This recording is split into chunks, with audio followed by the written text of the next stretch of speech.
നല്ല മഴയൊക്കെ ആയിട്ട് സ്കൂളിലൊരു ലീവൊക്കെ കിട്ടിയില്ലേ? എന്നാൽ പിന്നെ നമുക്കിന്നൊരു കുട്ടി പെയിൻറ്റിങ് ചെയ്താലോ?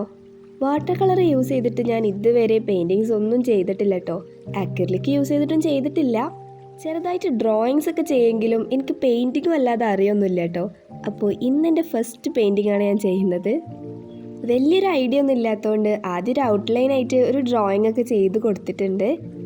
അങ്ങനെ ആദ്യം തന്നെ ഒരു ഗേളിൻ്റെ ഡ്രസ്സിനാണ് പെയിൻറ് ചെയ്തത്. പിന്നത്തെ വലിയ ടാസ്ക്കാണ് കേട്ടോ ഒരു ഹെയർ. അതെങ്ങനെ ചെയ്തിട്ട് അങ്ങോട്ട് നീറ്റ് ആവുന്നുണ്ടായിരുന്നില്ല. പിന്നെ ഞാനൊരു പെന്ന് യൂസ് ചെയ്തിട്ട് അതിനെ ഔട്ട്ലൈൻ ചെയ്തു. അപ്പോൾ എനിക്ക് കുറച്ചുകൂടി ഇഷ്ടപ്പെട്ടു കേട്ടോ.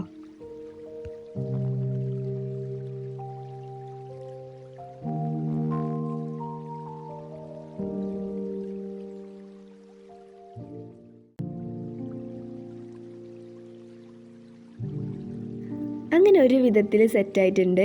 ഇനി നമുക്കിതിൻ്റെ ബാക്ക്ഗ്രൗണ്ട് ഒന്ന് പെയിൻറ് ചെയ്ത് കൊടുക്കാം കേട്ടോ. ഞാനൊരു സ്കിൻ കളർ യൂസ് ചെയ്തിട്ടാണ് അത് ചെയ്യുന്നത്.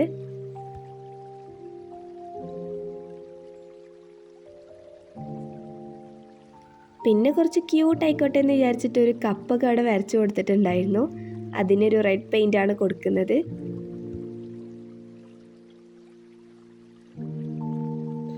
ഒരു എസ്തെറ്റിക് ലുക്കൊക്കെ പ്ലാൻ ചെയ്തിട്ടാണ് ഞാനത് സ്റ്റാർട്ട് ചെയ്തത്.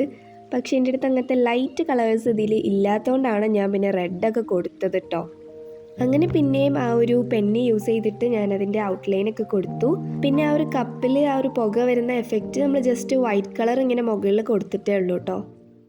അടുത്തത് ആ ഒരു പോട്ടിനാണ് കളർ ചെയ്തത്. അതും വൈറ്റ് കളർ തന്നെയാണ് കേട്ടോ. നമ്മൾ ഈ ഒരു വാട്ടർ കളർ ആയതുകൊണ്ടാണ് അതൊരു പ്യോർ വൈറ്റ് ആയിട്ട് തോന്നാത്തത്. പിന്നെ ലീവ്സിനൊക്കെ ഒരു മാർക്കർ യൂസ് ചെയ്തിട്ടാണ് കൊടുത്തത്. പിന്നെ നമ്മൾ ആ ഒരു ബ്ലാക്ക് പെന്ന് യൂസ് ചെയ്തിട്ട് ഔട്ട്ലൈനും കൊടുത്തിട്ടുണ്ട്. നേരത്തെ പറഞ്ഞ പോലെ തന്നെ എൻ്റെ അടുത്ത് ലൈറ്റ് കളേഴ്സ് ഇല്ലാത്തതുകൊണ്ട് പിന്നെ ഞാൻ ഈ ഒരു ഓറഞ്ച് ഷെയ്ഡൊക്കെ വെച്ചിട്ട് അങ്ങ് അഡ്ജസ്റ്റ് ചെയ്തു. പിന്നെയും നമ്മൾ ആ ഒരു ബ്ലാക്ക് പെന്ന് യൂസ് ചെയ്തിട്ട് ബോർഡറിൽ കംപ്ലീറ്റ് ആയിട്ട് കൊടുക്കുന്നുണ്ട്. ശരിക്കും ഇങ്ങനെ ചെയ്യുമ്പോഴാണ് കേട്ടോ ആ ഒരു പിക്ചറിന് കുറച്ചുകൂടി ഒരു ഭംഗി വരുന്നത്.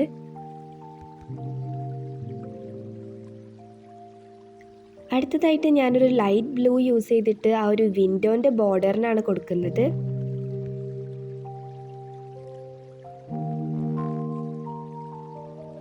അപ്പോൾ ഇത് ചെയ്യുന്നതിൻ്റെ ഇടയ്ക്ക് വീഡിയോ എടുക്കുന്ന കാര്യമൊക്കെ ഞാൻ മറന്നു കേട്ടോ. അങ്ങനെ ക്യാമറ ഒക്കെ ഓഫ് ചെയ്ത് വെച്ചിട്ടുണ്ടായിരുന്നു. അപ്പോൾ കുറേ ക്ലിപ്സൊക്കെ വിട്ടുപോയി. പിന്നെ ഞാൻ ഇതേപോലെ ഒരു മൗണ്ടെയിൻ ആണ് ചെയ്യാൻ ഉദ്ദേശിച്ചത്. പക്ഷെ അതേപോലെ കായോന്ന് എനിക്കറിയില്ല. ഇതിലെ ഡാർക്ക് ബ്ലൂവും പിന്നെ അതേപോലെ ലൈറ്റ് ബ്ലൂ ഒക്കെ ഒരേപോലെ ഉണ്ടായിരുന്നു കേട്ടോ കൊടുത്തപ്പോൾ.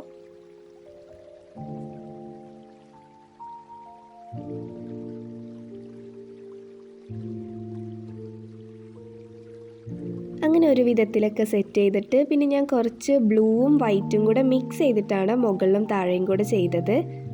പിന്നെ നമ്മൾ നെക്സ്റ്റ് ആയിട്ട് ആ ഒരു ഗ്രിഡാണ് കേട്ടോ വരച്ചു കൊടുത്തത് നമ്മളെ വിൻഡോൻ്റെ. അവസാനമായിട്ട് ഇനി നമുക്ക് റെയിനാണ് വരയ്ക്കാനുള്ളത്. അപ്പോൾ ഞാൻ വൈറ്റ്നർ യൂസ് ചെയ്തിട്ടാണ് വരച്ചു കൊടുത്തത്. ശരിക്കും അങ്ങനെ വേണ്ടിയില്ലായിരുന്നു, പെയിൻറ്റിൻ്റെ എടുത്താൽ മതിയായിരുന്നു. അതുകൊണ്ട് ചെയ്തപ്പോൾ ചെറുതായിട്ടൊക്കെ കോളായിട്ടുണ്ട്. ലാസ്റ്റ് കുഴപ്പമില്ല. ഫൈനൽ ലുക്ക് കണ്ടിട്ട് എങ്ങനെയുണ്ട് നിങ്ങൾ തന്നെ പറയും. ഏതായാലും നെക്സ്റ്റ് വർക്ക് നമുക്ക് ഇതിനേക്കാളും അടിപൊളിയാക്കാം. അപ്പോൾ എല്ലാവരും കമൻറ്റ് ചെയ്യൂ. നെക്സ്റ്റ് വീഡിയോയിൽ കാണാം. ബൈ.